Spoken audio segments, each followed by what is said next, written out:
Donc c'est pourquoi cette étude, effectivement, nous a révélé des résultats très intéressants, dans la mesure où, si on considère que les conditionnalités imposées par le FMI, donc le Fonds monétaire international, a un impact sur la mobilisation des ressources, a un impact sur l'investissement dans les secteurs publics, autrement dit la redistribution. Parce que quand il y a croissance dans un pays, normalement, cette croissance devrait servir à redistribuer dans les secteurs publics sensibles au genre. Mais on ne voit pas souvent le lien direct entre la croissance et la redistribution. Mais au contraire, ce que nous voyons, on voit le lien entre la croissance et le remboursement de la dette. Donc ce qui fait que quand on consacre plus de 18% du budget au remboursement de la dette, on laisse en rade des secteurs comme l'éducation, la santé. Donc si on laisse en rade ces secteurs-là, c'est la femme qui se substitue, autrement dit, qui fait le rôle qu'un infirmier ou qu'un enseignant est en train de faire. Et dans cette étude, on a évalué cette contribution à 10% du budget. Et c'est estimé à 10% du budget du PIB du Sénégal. Donc 10%, c'est presque la part du tourisme dans le budget national. Donc si aujourd'hui les autorités arrivaient à accepter, à reconnaître ces efforts menés par les femmes dans les communautés et qu'on ajoute ça dans les données économiques, vous verrez comment, en tout cas, le Sénégal pourrait s'en sortir. On a aussi un autre résultat, c'est que de plus en plus, nous voyons que le service public est en train d'être privatisé. Et ça, c'est des recommandations du Fonds monétaire international.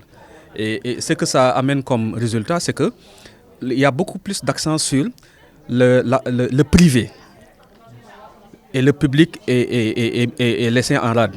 Et si on voit les résultats que donne le public, ce n'est pas comparable aux résultats du secteur privé. Mais les gens disent que le problème, c'est le public et la solution, c'est le privé. C'est ce que dit le rapport. Alors que ça devait être le contraire. Le contraire, c'est que la solution, c'est le public. Autrement dit, le service public doit être gratuit, l'éducation doit être gratuite, la santé doit être gratuite, le transport doit être gratuit.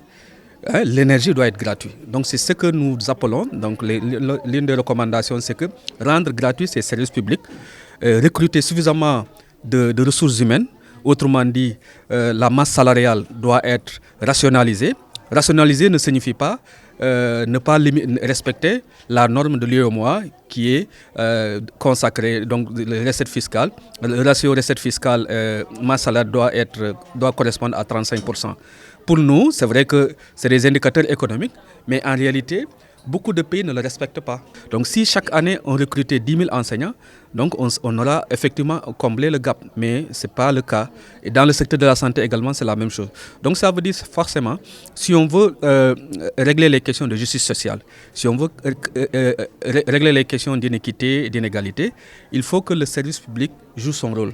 Et quand on dit que le service public joue son rôle, c'est qu'il faut que l'État investisse davantage dans le secteur public et qu'on forme également les travailleurs, qu'on les forme pour servir.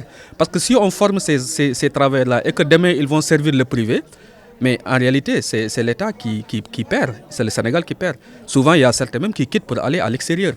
Et donc la recommandation c'est qu'il faut que l'État joue son rôle régalien, c'est de reprendre en charge le service public, le secteur public, pour pouvoir vraiment permettre à ce que les citoyens puissent bénéficier des services publics de qualité et qu'on puisse également revoir plus ou moins les conditionnalités qui sont imposées par le FMI dans le cadre de la privatisation, dans le cadre de souvent parfois même la rationalisation, mais une rationalisation qui veut dire simplement ne pas recruter.